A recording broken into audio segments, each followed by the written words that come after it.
On the 11th of April 2017, after being in development for 1 year and 11 months, Yooka-Laylee will finally be available for the PC and most consoles. Nintendo Switch fanboys will have to wait a little bit longer, but hey, they will have the only portable version out there. Yooka-Laylee got a lot of hype on the internet, and as a result, it attracted 73,206 backers that poured more than £2 million into the Kickstarter project. All the hype surrounding Yooka-Laylee was and is pretty easy to understand, because the people behind this Kickstarter are former Rare developers, the creative talents behind Donkey Kong Country and Banjo-Kazooie. Stephen Meles, Chris Sutherland, Gavin Price, they're all ex-Rare and they've come together to form Playtonic Games, a development team that promises us a spiritual successor to Banjo-Kazooie. But promises are like babies, easy to make, hard to deliver. And with the mighty number 9 Kickstarter disaster fresh in everybody's mind, a lot of people wonder, can Yooka-Laylee deliver on its promises? And the answer is yes, yes, yes, and yes! The Playtonic Games developers deliver us a 3D platformer that is a faithful throwback to the 90s and worthy of the title spiritual successor of the old Nintendo classic Banjo-Kazooie. I would even go so far as to say that Yooka-Laylee is Banjo-free.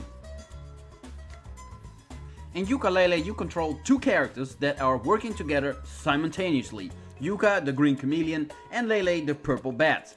It's pretty easy to see that they are the substitutes of Banjo and Kazooie.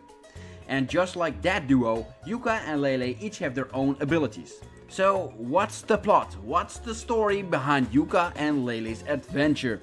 Yooka and Laylee have a book that is special to them and the rest of the universe. The evil main villain, called Capital B, snatches it away together with a lot of other books, and as a result all the book's pages, called Pagies, get shattered across 5 worlds, and Yooka and Laylee will need to gather them all back up again. In other words, Yooka-Laylee is a classic 3D open world platformer that can also be described as a collectathon. The more pages you collect, the more you can explore of the game. You can compare the pages with the stars in Super Mario 64 or the jiggies in Banjo-Kazooie. In addition to pages, you also need to collect play coins to unlock and play minigames, and quills to unlock new abilities for Yooka and Laylee. The collecting aspect of the game, together with the camera position, resulted in a couple of bad reviews from the quote-unquote professional reviewers. Let me be very blunt here. I see myself as a self-proclaimed retro video games expert, but after this review I'm calling myself full pro retro video game expert, because the professional reviewers don't know what the hell they're talking about. Giving a game a bad review because you don't like the genre collectathons? Well, that's just straight up unprofessional. And that so-called broken camera works perfectly fine.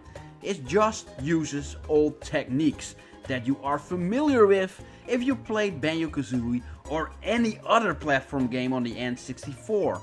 The camera doesn't clip through the walls, like in modern games. It doesn't make the wall invisible. It hits up against the wall and you won't go any further.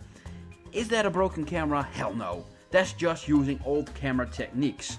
And what was the promise of Playtonic Games? A faithful throwback to the 90s with a 3D platformer. Well, they nailed it. Even the camera comes straight out of the 90s. The graphics in Yooka-Laylee are bright and colorful. The soundtrack is amazing and a masterpiece. It sounds retro, it's upbeat, it's catchy, but I wouldn't expect anything less from the composers Weiss, Kirkhope and Burke. If you are a retro player like me, you are going to have a blast, a fun time playing this game.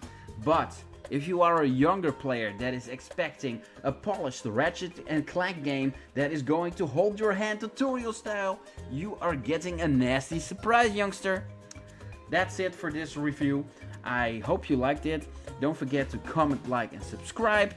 And I will see you guys in the next Dennis Fleeman video. For now, stay strong and retro game on.